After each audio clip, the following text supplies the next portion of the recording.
Investors this morning digesting the president's latest post on Truth Social, warning that the U.S. will add an additional 25% tariff to 50% on steel and aluminum coming into the U.S. This is full-on police state tyranny from the gangster president Donald Trump. I think you're going to see shipments from Canada to the United States completely stop. They're bad for American workers, bad for American industry, and of course for Canadian industry as well. The company has notified 74 of our members. They're placed on indefinite layoff. Los acontecimientos de última hora que llegan a Washington esta mañana han conmocionado al corazón industrial de Estados Unidos. La última medida del presidente, un asombroso impuesto del 50% sobre las importaciones de aluminio canadiense. Su objetivo era proteger a los trabajadores estadounidenses. Su objetivo era reactivar una industria en crisis, pero lo que siguió fue algo inesperado. Más de 100,000 empleos se perdieron. Pueblos enteros perdieron su identidad. Trabajadores de fábricas de toda la vida recibieron avisos de despido impresos y fríos. Y lo más escalofriante, estas pérdidas de empleos no fueron causadas por la automatización ni por la competencia extranjera. Fueron provocadas por una decisión tomada en la misma Casa Blanca. Esta política, antes elogiada como un escudo para la economía estadounidense, se ha convertido en una espada que hiere profundamente a las mismas comunidades que decía defender. Y mientras los estadounidenses luchan, sus vecinos del norte, los canadienses, se están levantando, silenciosamente, constantemente, y con precisión quirúrgica. Entonces, ¿cómo un arancel, con la etiqueta de Estados Unidos primero, desembocó en una crisis de empleo nacional? Para comprender esta pesadilla económica en desarrollo, necesitamos retroceder en el tiempo. En 2018, durante su primer mandato, el presidente Trump introdujo un impuesto del 10% a las importaciones de aluminio. La justificación era clarísima: seguridad nacional, reducir la dependencia extranjera y, lo más importante, recuperar los empleos en la industria manufacturera estadounidense. La medida fue audaz. Recibió el aplauso de las ciudades industriales de todo el país. Avanzamos hasta 2025,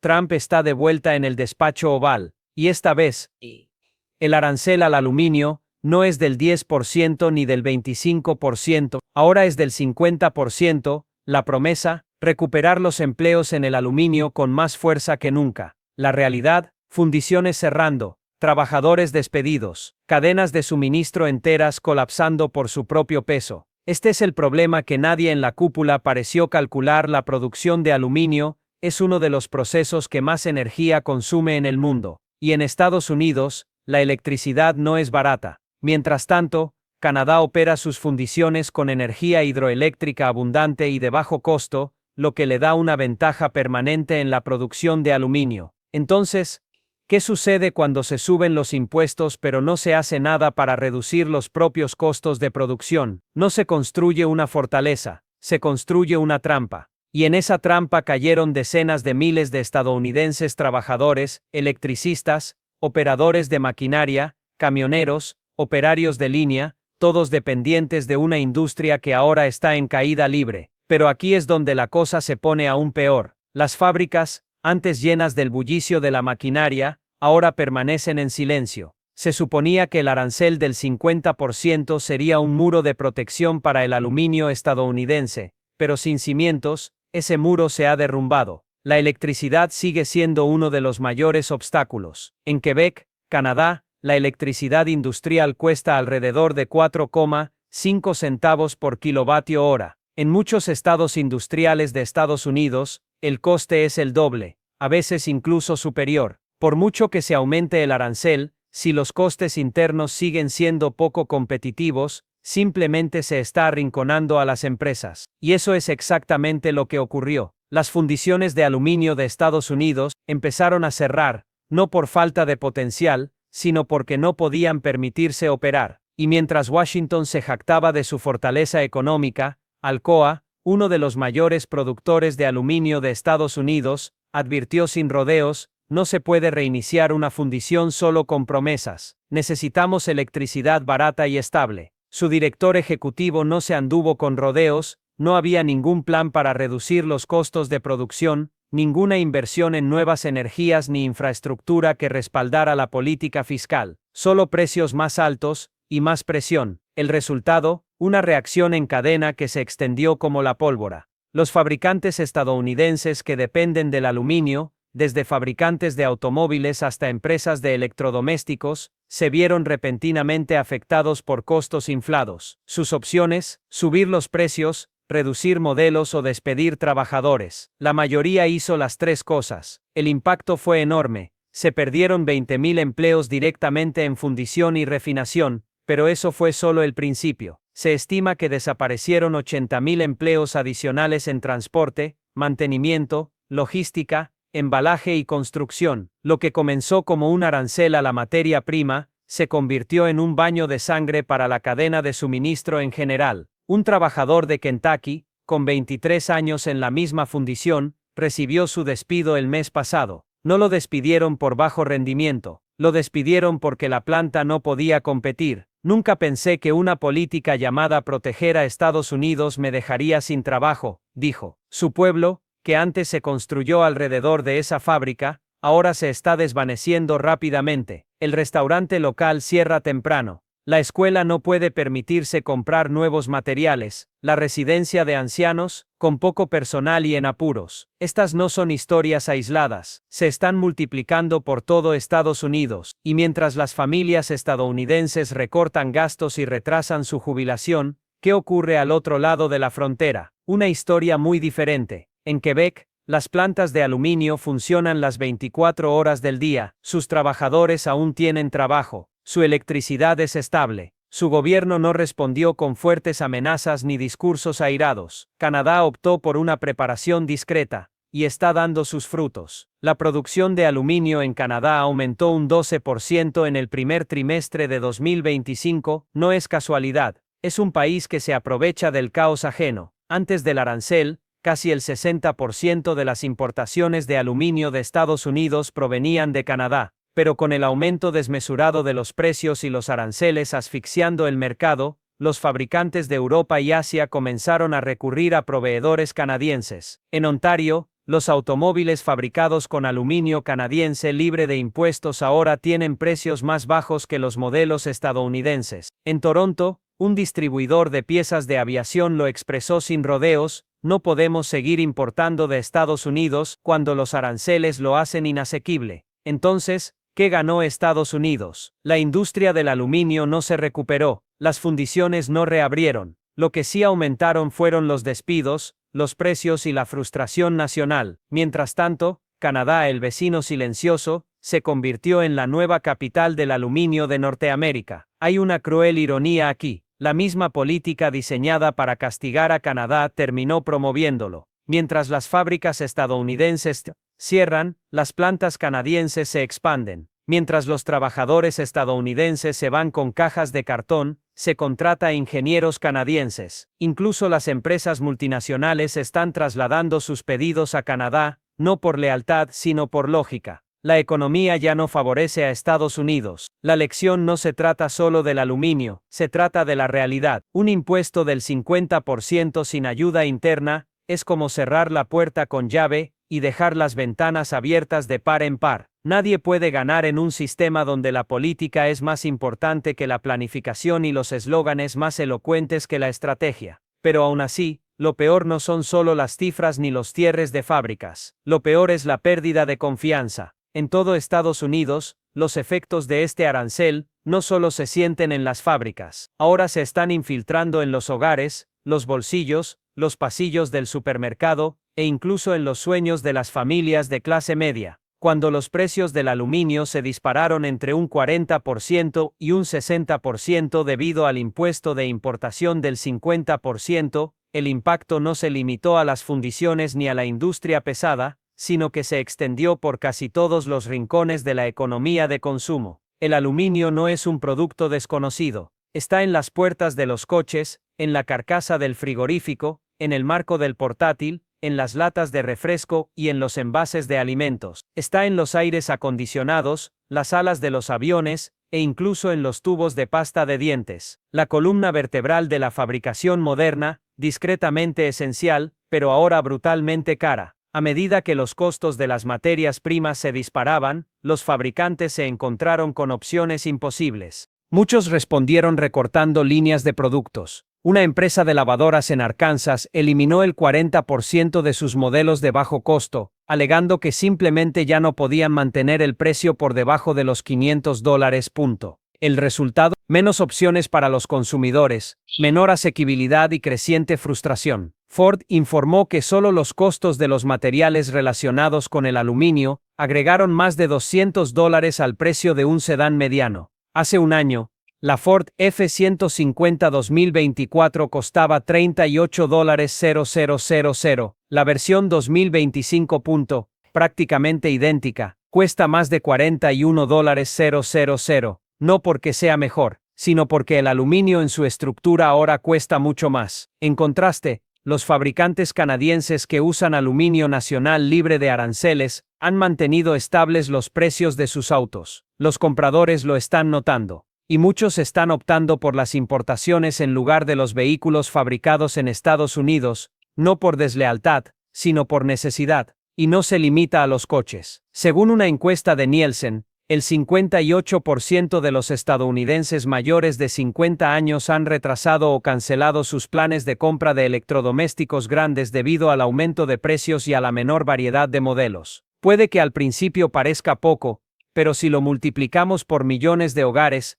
empezamos a ver cómo se forman las grietas. Cuando la gente deja de comprar, las fábricas dejan de producir. Cuando las fábricas ralentizan su actividad, desaparecen los empleos. Y cuando desaparecen los empleos, pueblos enteros se hunden en una parálisis económica. Las pequeñas empresas, la columna vertebral de la economía estadounidense, son las que más sufren. Las grandes corporaciones pueden absorber los mayores costes, negociar acuerdos al por mayor o trasladar la producción al extranjero. Pero las pequeñas empresas manufactureras familiares de lugares como Michigan, Ohio e Indiana, no tienen ese salvavidas. Un ebanista de Detroit lo explicó claramente: no podemos importar aluminio barato, no podemos subir los precios, y no podemos sobrevivir así. Están atrapados, oprimidos por políticas desde arriba y la inflación desde abajo, y desde principios de 2025, casi 5.700 pequeñas empresas manufactureras vinculadas a la producción de metales ligeros han cerrado o suspendido sus operaciones. Detrás de cada uno de estos cierres hay familias, trabajadores que dependían de horarios fijos,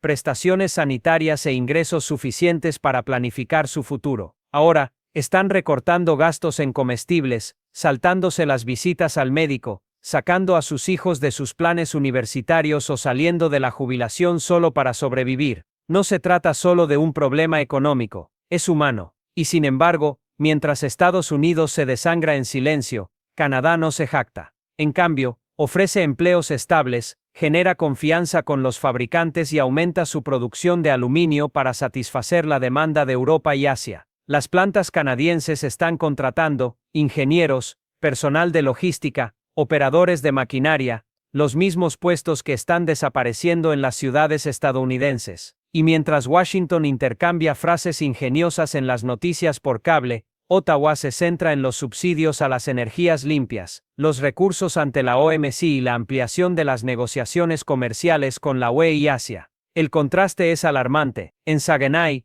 Quebec, una de las capitales del aluminio de Norteamérica, las fábricas funcionan 24/7 con precios preferenciales de electricidad. En Ohio, la fundición está cerrada, y lo único que funciona 24/7 es el procesamiento local de las solicitudes de desempleo. La ironía más profunda es que muchos estadounidenses creían sinceramente que esta política funcionaría, que traería empleos a casa, que castigaría a los socios comerciales desleales. Pero en cambio, los mismos trabajadores que aplaudieron su anuncio son ahora los que empacan sus casilleros, apagan las luces de la fábrica, y se encaminan hacia un futuro incierto. El impacto ya no es abstracto, es real, tangible, y se está extendiendo. A medida que esta crisis se profundiza, una pregunta resuena con más fuerza que las demás: ¿se trataba realmente de proteger a la industria estadounidense, o se trataba de proteger un eslogan político? Durante más de un siglo, Estados Unidos fue un símbolo de innovación, fortaleza y liderazgo económico.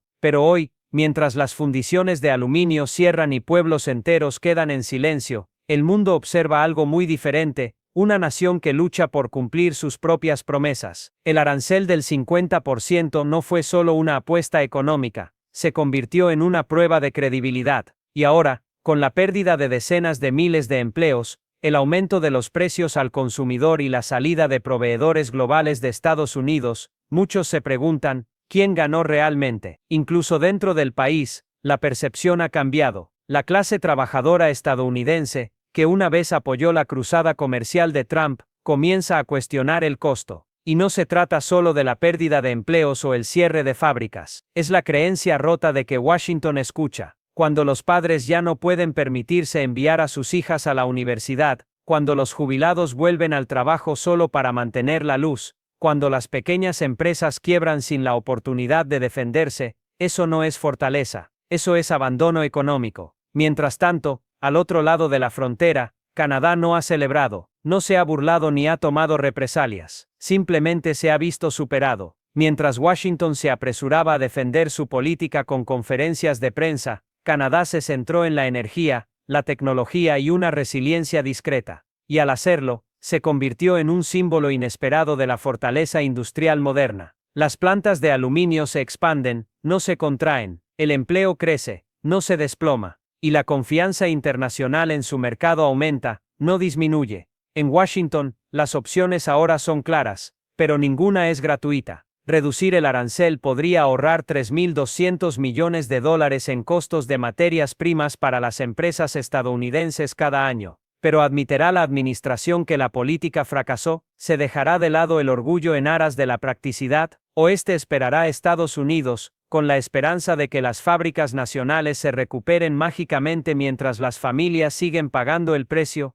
Hay un riesgo mayor por delante. Si este camino continúa, el aluminio no será la última víctima. Los economistas ya advierten los próximos sectores podrían ser el automóvil, la aviación e incluso la agricultura. Porque cuando las políticas se formulan de forma aislada, sin escuchar a la industria, los trabajadores ni la historia económica, las consecuencias nunca se contienen. Es una cadena de dominó, y ya está en marcha. Pero quizás la pregunta más dolorosa de todas no sea sobre economía ni comercio. Se trata de identidad. ¿Qué significa Estados Unidos primero cuando los trabajadores estadounidenses quedan en último lugar? ¿Qué significa el proteccionismo si solo protege el ego político? No estamos aquí para atacar a un país. Estamos aquí para plantear las preguntas difíciles. Las preguntas que los votantes susurran ahora en pueblos cerrados, en salas de descanso, en conversaciones de cocina. Si los líderes no miran atrás y aprenden, quizás sea hora de que la gente impulse el diálogo. Así que a todos los espectadores, estadounidenses, canadienses o internacionales, les preguntamos, ¿son sus comunidades más fuertes hoy que antes de este arancel? ¿Pagan más, ganan menos, y se sienten ignorados? Si han visto aumentar sus costos, reducir sus opciones o despedir a sus vecinos, no están solos, y su voz importa. Cuéntanos en los comentarios, ¿debería Estados Unidos replantearse esta política antes de que se produzcan más daños? ¿O ya es demasiado tarde? Si este análisis les resultó útil, si creen que el público merece más información, no ruido, apoyen nuestro trabajo dándole a me gusta a este video, suscribiéndose al canal y compartiéndolo con quienes necesitan ver el panorama completo. No hablamos en nombre de gobiernos ni corporaciones, hablamos en nombre de los miles de trabajadores, familias y pequeñas empresas que se han visto afectados por decisiones imprudentes. El mundo está cambiando, silenciosamente, de forma constante. Canadá lo sabe, Europa también, y quizás ahora, Estados Unidos también empieza a darse cuenta.